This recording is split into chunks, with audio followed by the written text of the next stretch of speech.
Hello student, हमारे channel पर आपका स्वागत है।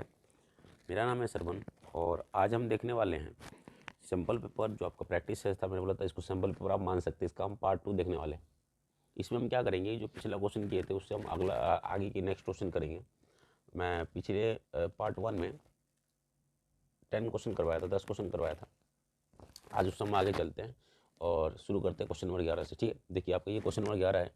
क्या कह रहा है? कह रहा है कि दी गई आकृति में ओ एक वृत्त का केंद्र है, ठीक है, पी क्यू एक जीवा है। ये देखो, ओ वृत्त का केंद्र है और पी क्यू क्या है? हमारा जीवा है। कह रहा है P T, P T P पर स्पर्श रेखा है। ये जो पी टी है ये पी पर स्पर्श रेखा है। यहाँ पर क्या है? स्पर्श रेखा है। ठीक है, यदि पी ओ क्यू, ठीक है, पी ओ क्यू बराबर में क्या दे रखा है? 70 डिग्री दे रखा है। ठीक है, क्या है, कहाँ है ये? पी ओ क्यू, ये हमारा क्या दे रखा है? 70 डिग्री दे रखा है। तो कह रहा है टी पी क्यू की वैल्यू ज्ञात कीजिए। टी पी क्यू का मान, ये टी पी क्यू छोटा वाला एंगल का हमें क्या करना है? मान ज्ञात करना है। ठीक है, देखिए सबसे पहली बात कि ये दोनों क्या है? वृत्त की त्रिज्या है। तो मैं ये लिख सकता हूँ, हल कर रहे हैं। ठीक है, हल कर रहे हैं।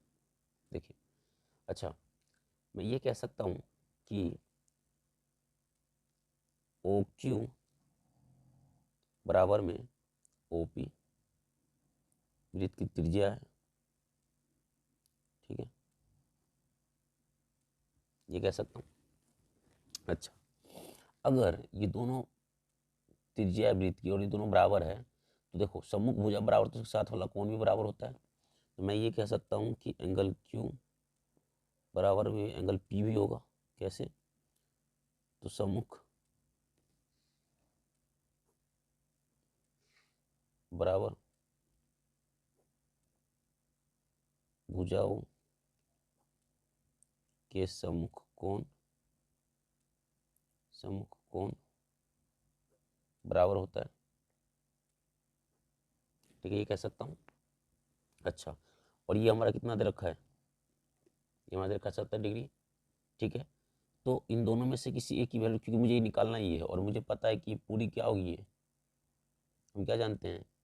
10.1 थ्योरम 10.1 से, अगर चैप्टर आपने 10 पढ़ा होगा, ब्रीज चैप्टर क्लास 10th का। ठीक है, तो चैप्टर ब्रीज चैप्टर पढ़ा होगा तो आपने क्या देखा होगा कि ये जो होता है हमारा स्पर्श रेखा पर केंद्र से जो त्रिज्या गई होती है क्या कर रही होती है? लंब डाले होते 90 डिग्री, है ना। तो हम क्या जानते हैं कि क्या, कि अब देखो करने क्या वाला हूँ मैं, क्या करना चाहता हूँ। तो मैं चाहता हूँ कि क्यू बराबर हमने क्या दिखा दिया? इस एंगल को दिखा दिया। क्या कहते हैं इसको हम, क्या इसको हम नाम दे देंगे O P Q. O P Q के बराबर कर दिया। एंगल क्यू को नहीं, एंगल ओ क्यू पी पूरा नाम दे देते हैं। O Q P, O Q P को बराबर किसे कर दिया? ओ पी क्यू के। ये दोनों बराबर हो गया और ये 70 डिग्री रेखा है तो 180 लगा करके त्रिभुज के तीनों कोनों का योग से हम क्या कर सकते हैं? हम किसकी वैल्यू निकाल देंगे? ओ पी क्यू का, इसका वैल्यू निकाल देंगे। और हमें पता है पूरा 90 है, तो 90 में से अगर इसकी वैल्यू बता दूंगा ओ पी क्यू का, तो क्या आ जाएगा? हमारा टी पी क्यू की वैल्यू आ जाएगी। यही करने वाले हम। ठीक है, देखिए अच्छा अब मैं क्या कर सकता हूँ? तो हमें पता है क्या कि पी ओ क्यू प्लस में angle O P Q plus में एंगल ओ क्यू पी बराबर 180। ठीक है, त्रिभुज का तीनों कोनों का योग 180 होता है। ठीक है, अच्छा अब हमें क्या पता है ये दोनों आपस में बराबर भी है और पी ओ क्यू हमारा क्या दे रखा था? 70 डिग्री दे रखा था। 70 डिग्री यहाँ रख दूंगा। ठीक है, मुझे किसकी वैल्यू निकालनी है? इसकी वैल्यू निकालनी है। ओ पी क्यू की, दोनों आपस में बराबर है तो मैं क्या कर सकता हूँ? ओ पी क्यू में डबल नहीं कर सकता हूँ, तो ओ पी क्यू की तो मुझे रखना ही है। यहाँ पे क्या कर दूंगा? ओ क्यू पी की जगह ओ पी क्यू बराबर में 180। तो ये क्या हो जाएगा? 2 ओ पी क्यू बराबर में 180 प्लस में क्या हमारा 70 है, उस तरफ जाए क्या हो जाएगा? घट जाएगा। तो ये क्या हो जाएगा? 2 ओ पी क्यू बराबर में 180 में से माइनस हो जाएगा 70, ठीक है।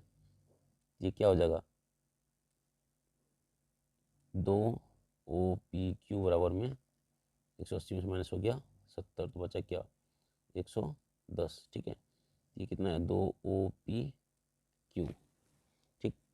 इसे उस तरफ जाकर भाग में कट जाएगा तो क्या बचेगा, OPQ बराबर में क्या हो जाएगा 55, ठीक है। 55 डिग्री हो गया, ठीक। अच्छा अब देखिए क्या कर सकते हैं, अब ये 55 डिग्री हो गया। अच्छा अब ये 55 डिग्री हो गया और हमें पता है क्या कि टी, यहाँ से देख सकते हैं OPT का एंगल, OPT की वैल्यू कितनी होगी 90 डिग्री होगी। ये हम कहाँ से जानते हैं, ये जानते हैं हम थ्योरम प्रमेय 10.1 से, ठीक है। प्रमेय 10.1 से हम ये क्या जानते हैं कि प्रमेय 10.1 से हम क्या जानते हैं कि केंद्र से, ठीक है, कि केंद्र से स्पर्श बिंदु पर जो त्रिज्या खींची जाती है हमारा क्या होता है, लंब होता है, ठीक है। अच्छा अब OPT की वैल्यू 90 है और OPT में कितना है, तो OPT दो एंगल के बराबर है। OPT किसके बराबर है, एक तो OPQ प्लस में एंगल TPQ बराबर में 90 डिग्री, ठीक है। अब देखो OP की वैल्यू हमने कितना निकाला 55, यहाँ रख देंगे हम 55 प्लस में TPQ बराबर में कितना है 90 डिग्री। अब उस तरफ ले, उस तरफ 55 को भेजेंगे क्या हो जाएगा माइनस में, तो क्या हो जाएगा TPQ बराबर में 90 माइनस में 55, ठीक है। ये कितना आ जाएगा 5 और इधर कितना बचा 8, 8 में से 5 किया तो 3, 35। तो ऑप्शन नंबर सी आपका क्या हो जाएगा, करेक्ट हो जाएगा, ठीक है। तो बस ये करना था आपके इस क्वेश्चन में, ठीक है, देख लीजिए अब क्वेश्चन में बस ये करना था, ठीक है। चलिए अब नेक्स्ट क्वेश्चन देखते हैं। अगला क्वेश्चन है क्वेश्चन नंबर 12। ये क्या कहता है देखिए, इसको करते हैं।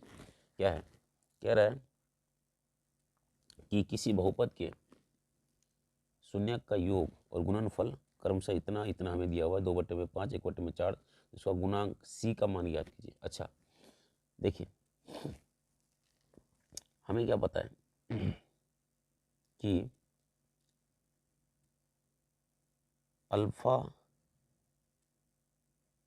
प्लस में बीटा शून्यकों का योग है ना, क्या दिया हुआ है हमें 2/5, ठीक। और अल्फा इंटू बीटा क्या दे रखा है, शून्यकों का गुणनफल 1/4, ठीक। अच्छा हमें पता है कि एक्स स्क्वायर, ठीक है, एक्स स्क्वायर माइनस में alpha plus beta bracket x plus में अल्फा इंटू बीटा, ठीक है। अच्छा अब एक्स स्क्वायर यही रहेगा, अल्फा प्लस बीटा की वैल्यू कितनी है यहाँ पर रख देते हैं 2/5, ठीक है। कोने में एक्स है ही, ठीक, माइनस है, माइनस लगा देंगे प्लस। अच्छा अल्फा इंटू बीटा की वैल्यू कितनी, अल्फा प्लस बीटा की वैल्यू 2/5 यहाँ रख दिया मैंने, अल्फा प्लस बीटा की जगह अल्फा इंटू बीटा कितना है हमारा 1/4, 1/4 यहाँ रख देते हैं, ठीक है। अब क्या करना है, एक्स स्क्वायर माइनस, अब ये जगह 2/5 गुने में एक्स प्लस में 1/4, एलसीएम लेंगे कितना आएगा 20, ठीक है। अच्छा एलसीएम लेंगे तो कितना आएगा 20, ठीक है। अच्छा 20 को तो यहाँ कितना हो जाएगा 20x का स्क्वायर, 5 चौक 20, यहाँ हो जाएगा 4 दूनी 8x, ठीक है। और 4 5 20, यहाँ हो जाएगा 5 बराबर में 0, उस तरफ जाएगा तो 20x स्क्वायर माइनस में 8x और प्लस में 5 इक्वल में 0, ठीक है। तो बस ये हमें करना था। यहाँ पर हम देखें तो सी की वैल्यू कितनी है, सी की वैल्यू 5 है, यही हमें निकालना था। ऑप्शन नंबर बी जो है आपका वो करेक्ट हो जाएगा, ठीक है। तो ये करना था, ठीक। चलिए नेक्स्ट क्वेश्चन देखते हैं। देखिए स्टूडेंट ये आपका क्वेश्चन नंबर 13 है, ठीक है। चलिए देखते हैं क्या है। कह रहा है कि यदि ABC समरूप है DEF के और 4 AB बराबर DE के बराबर है और BC की वैल्यू 2.5 सेंटीमीटर हो तो EF का मान ज्ञात कीजिए, ठीक है। इसके कुछ ऑप्शन इसका था, इस क्वेश्चन का मैं 1 मिनट देख लेता हूँ, ठीक है, 1 मिनट मैं लिख देता हूँ। हाँ ऑप्शन नंबर ए दे रखा है 25 सेंटीमीटर। ऑप्शन नंबर बी दे रखा है 10 सेंटीमीटर। ऑप्शन नंबर सी दे रखा है 2.5 सेंटीमीटर। ऑप्शन नंबर डी दे रखा है 5 सेंटीमीटर। ठीक है, देखिए अच्छा, हमें पता है क्या कि जब दो त्रिभुज समरूप होता है तो उसकी जो रेशियो होते क्या होते, बराबर होते। तो मैं क्या लिख सकता हूँ, ए बी अपॉन में डी ई बराबर में बी सी अपॉन में E F. A B upon में D E, B C upon में ई एफ। ठीक है, हमें इतना ही की जरूरत है, यही रहने देते हैं। अच्छा, जो डी ई दे रखा है इसके बराबर देखा 4AB के, तो बस डी की जगह क्या रख देते हैं 4AB। ठीक है, मैं क्या कर सकता हूँ, ए बी बटे में डी की जगह क्या कर दूंगा 4AB बराबर में बी सी की वैल्यू कितनी दे रखी है यहाँ पे 2.5 रख देते हैं बटे में हमें क्या निकालना है, तो हमें निकालना है ई एफ। तो ई एफ की जगह तो ई एफ ही रहेगा। ए बी से भी कट जाएगा, ऊपर क्या जाएगा 1, नीचे में क्या है 4, यहाँ भी 1, ए बी सी की कम कट गया तो 4 को 1 से गुणा 4 ही रहेगा। तो कितना आ जाएगा, यह आ जाएगा आपका 1/4 बराबर में 2.5 है ना, अब बटे में ई एफ। क्रॉस करेंगे, क्रॉस मल्टीप्लिकेशन करेंगे, क्रॉस गुना करेंगे तो क्या हो जाएगा, ये हमारा हो जाएगा ई एफ बराबर में 4 गुने में 2.5। तो ई एफ बराबर में यहाँ से पॉइंट हटाएंगे, गुना करेंगे, 2 दूनी 4, 2 पंचे 10, 5 5 5 25, ये हो जाएगा 5 दूनी 10, यहाँ 2 दूनी 4 हो गया था, 2 पंचे 10, 5 कम 5, 5 25 कट गया, नीचे 1 बचा, दिक्कत को वैल्यू तो 5 दूनी 10 हो जाएगा, तो 10 सेंटीमीटर। ठीक है, तो ये आपका आंसर हो गया। ठीक है, तो इसमें कौन सा होगा, ऑप्शन नंबर आपका बी सही हो जाएगा। ठीक है, चलिए तो देखते हैं नेक्स्ट क्वेश्चन, देखते हैं, ध्यान से देखिएगा, नेक्स्ट क्वेश्चन देखते हैं। देखिए अच्छा क्या कह रहा है, ये क्वेश्चन नंबर 14 कह रहा है कि अल्फा और 1 में अल्फा बहुपद इतना के शून्यक है तो बी का मान ज्ञात कीजिए। देखिए उसने क्या दिया है, 2 वैल्यू दिया अल्फा और बीटा का। कहा है पहला अल्फा है तो दूसरा रेसिप्रोकल है 1 में अल्फा। ठीक है, देखिए जब भी ऐसा दिया होता है ना, तो जब भी कि अल्फा और बीटा दो शून्यकों का योग जो देखो रेसिप्रोकल देखो व्युत्क्रम, पहला का जो शून्यक हो उसका व्युत्क्रम हो दूसरा शून्यक, तो हमेशा जो सी की वैल्यू होगी वो किसके बराबर होगी, ए की। और ये हमारा क्या है, यहाँ पर अगर हम देखें तो ये हमारा क्या है, एक्स स्क्वायर का गुणांक। ठीक है, किसके बराबर होगा, अचर पद।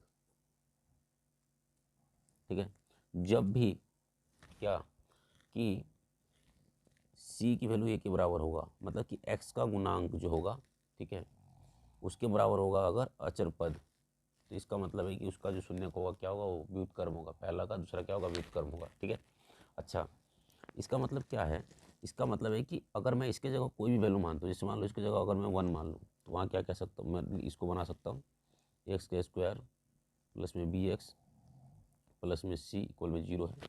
ठीक है, अब देखो अगर मैं यहाँ पे रख दूँ 1, कि दोनों की वैल्यू इक्वल है, तो 1 एक्स का स्क्वायर प्लस में बी एक्स प्लस में 1 इक्वल में 0। ठीक है, 0 नहीं रख सकता, कि जैसे ही आप 0 रखूँगा ये द्विघात जो समीकरण वो रहेगा ही नहीं। ठीक है, या बहुपद रहेगा ही नहीं। ठीक है, देखिए अगर मैं यहाँ पर इसके वैल्यू 2 मान लेता तो क्या हो जाता है 2x का स्क्वायर प्लस में बी एक्स प्लस में 2। ठीक है, ऐसे होता है। तो अब हम यहाँ पर समझने वाली बात क्या है, समझने वाली बात ये है, हमें पता है कि शून्यकों का योग क्या हो जाएगा, पहला हमारा क्या है अल्फा, दूसरा होता है बीटा। तो बीटा की वैल्यू कितनी है 1 में अल्फा बराबर में क्या होता है हमारा, ये होता है -b में ए। ठीक है, दूसरा क्या है अल्फा इंटू बीटा, तो बीटा कितना दे रखा है 1 में अल्फा, ये हो जाएगा c में ए। ठीक है, अल्फा से अल्फा कट जाएगा, बटेगा क्या ए बराबर में सी बटे में ए, गुना करूँगा तो क्या हो जाएगा ए बराबर में सी। ए बराबर में सी आ रहा है, ए बराबर में सी आ रहा है, तो हम क्या कर सकते हैं कि कुछ भी हम मान सकते हैं, लेकिन हमें आंसर के हिसाब से, जो आंसर हमें दिखाना है उसके हिसाब से हम मानेंगे। जैसे मान लीजिए मैं मान लेता हूँ -1 क्यों मान रहा हूँ मैं आपको बताता हूँ। मैं बोला ना कुछ भी मान लेंगे तो हम अलग अलग हमें जो इसकी जो वैल्यू होती है वो हम अलग अलग मान सकते हैं। ठीक है, देखिए अब मुझे आंसर क्या लाना है, देखिए ए, और देखिए यहाँ पर इसको देखिएगा, क्योंकि मुझे वी की वैल्यू लानी है, तो वी की वैल्यू लानी तो मैं इसे क्या करना पड़ेगा, एलसीएम लूँगा मैं इसका, यहाँ ध्यान देखना है, इसको एलसीएम लूँगा तो क्या हो जाएगा, नीचे अल्फ़ा हो जाएगा, ऊपर में देखिए बटे में 1 मान लूँगा, 1 से अल्फ़ा को भाग दूंगा तो अल्फ़ा ही आएगा, अल्फ़ा को ऊपर गुना करूँगा अल्फ़ा का स्क्वायर प्लस में अल्फ़ा से अल्फ़ा कट जाएगा, भाग देने में 1 आएगा, 1 को गुना करूँगा तो 1 ही रहेगा, बराबर माइनस बी ओपन में ए। मुझे पता है कि मैंने क्या माना, यहाँ ए बराबर सी था, मैंने -1 माना, यहाँ पे -1 रख दूँगा, क्या हो जाएगा, अल्फ़ा का स्क्वायर प्लस में 1 बटे में है अल्फ़ा बराबर में माइनस बी है ही, बटे में माइनस ए मान लिया, माइनस से माइनस कट जाएगा, और 1 से बी को भाग दो, कुछ फर्क तो पड़ता है, तो बी बराबर में क्या हो जाएगा, अल्फ़ा स्क्वायर प्लस में 1 बटे में अल्फ़ा। तो ये हमारा आंसर हो गया। ठीक है, ये आंसर नंबर कौन सा है, तो आंसर नंबर हमारा डी हो गया। ठीक है, ऑप्शन नंबर डी हमारा सही हो जाएगा। ठीक है, तो ये था क्वेश्चन। चलिए अब नेक्स्ट क्वेश्चन हम देखते हैं। देखिए स्टूडेंट, ये है क्वेश्चन नंबर 15।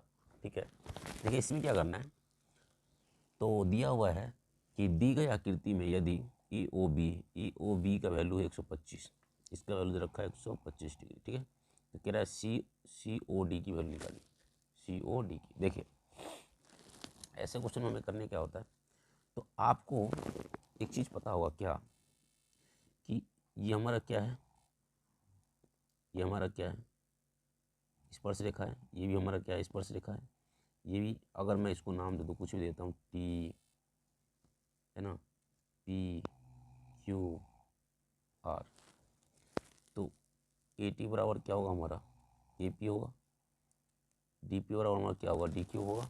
ठीक है, ध्यान देखना। और सी आर बराबर हमारा क्या होगा, सी आर बराबर होगा हमारा सी क्यू। ठीक, और बी आर बराबर होगा हमारा बी टी। ठीक है, अच्छा जब ऐसा हम करते हैं, ठीक है, ऐसा हम करते हैं, तो यहाँ से जब हम कंस्ट्रक्शन करते हैं, ठीक है, ऐसे कंस्ट्रक्शन करते हैं, तो सबको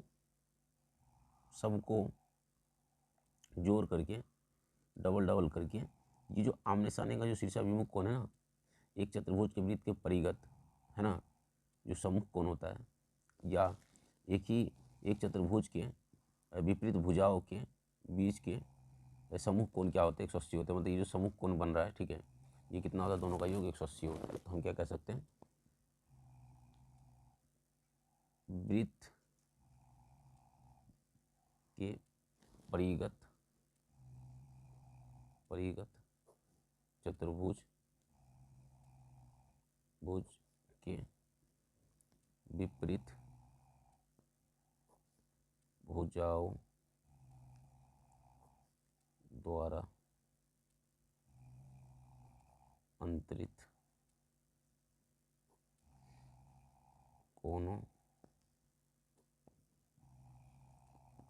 विपरीत भुजाओं द्वारा अंतरित कोण, अंतरित सम्मुख कोण 180 डिग्री का होता है। ठीक है, क्योंकि देखो आप जब स्पर्श रेखा यहाँ से ऐसे कंस्ट्रक्शन करोगे, ठीक है, तो ये त्रिभुज बनेगा, दोनों त्रिभुज सराउंड सम करोगे, ये इसके बराबर, फिर इस त्रिभुज को सराउंड सम करोगे, ये इसके बराबर दोनों एंगल। ठीक है, तो ये आ जाएगा, फिर ये इसके बराबर कर दोगे, ये इसके बराबर, तो ये दोनों का योग 180 आएगा। अब वैसे भी करके देखोगे, तो मैंने डायरेक्ट यहाँ लिख दिया। ठीक है, इसके वजह से क्या हुआ, तो मैं कह सकता हूँ कि ए ओ बी प्लस में त्रिभुज कोण सी ओ डी, ए ओ बी कोण ए ओ बी प्लस में सी ओ डी बराबर 180 हो जाएगा। अब ई ओ बी की वैल्यू तो हमें पता है कितना, 125 डिग्री है, प्लस में सी ओ डी की निकाल देंगे, उस तरफ माइनस कर, ठीक है, उस तरफ जाएगा, क्या हो जाएगा, घट जाएगा, तो सी ओ डी बराबर में 180 माइनस में 125 डिग्री। ठीक है, कितना आ जाएगा, ये 5 7 में 2 गया, तो 7 में 2 गया तो 55 डिग्री। ठीक है, सी ओ डी की वैल्यू कितनी आ गई, 55 डिग्री आ गई।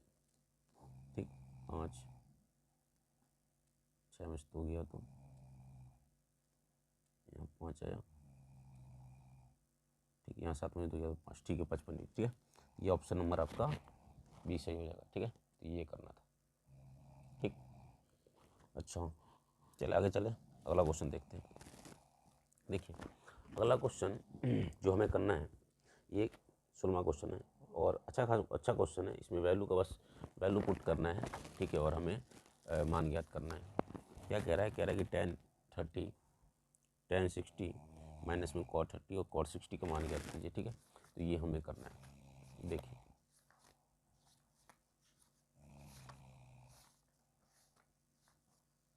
एक मिनट, देखिए क्या, तो अब देखिएगा, तो tan 30 यहाँ लिख देता हूँ मैं, tan 30 डिग्री का वैल्यू कितना है यहाँ पर? तो tan 30 का वैल्यू है 1/, में 1/, में अंदर रूट 3, ठीक। अच्छा tan, अगला है tan 60 की वैल्यू कितनी है? tan 60 under root 3, tan 60 under root 3, ठीक है। और क्या है? cot 30 का अंडर रूट 3, इसका ये cot 30 डिग्री का है, और cot 60 का क्या है हमारा? cot 60 का है हमारा 1/, में अंडर रूट 3, cot 60 डिग्री का है, ठीक है, 1/, में अंडर रूट 3। तो बस ये दिया हुआ है, ये मान दिया हुआ है कुछ, ठीक है।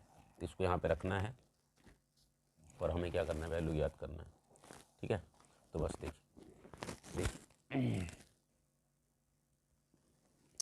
यहाँ पर tan 30 है, tan 30 को मैं क्या लिख सकता हूँ? 1/, में अंडर रूट 3, ये है हमारा 1/, में अंडर रूट 3, ठीक है, समझ में आ रहा है। और आगे देखिए, अभी गुने में, तो मैं गुना में रखूँगा, क्या है? अंडर रूट 3 माइनस में cot 30 की वैल्यू कितना है?